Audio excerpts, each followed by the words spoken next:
දැන් මේගොල්ලෝ නාලා ඉවරයි. දැන් ඉතින් කන වෙලාව. ඉතින් මාත් එක්ක එන්නකෝ.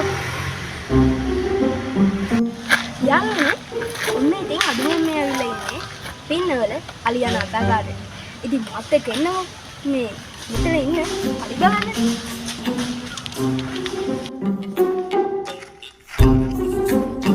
ඔන්න මේ අලියා නම් බොහොම අමාරුවෙන් තමයි මේක මේ කඩාගෙන කන්නේ. බලන්නකෝ. තව කට්ටිය ඉන්නවා. දැන් නාලා ඇවිල්ලා කන එක තමයි වැඩේ. හරිම රසයි.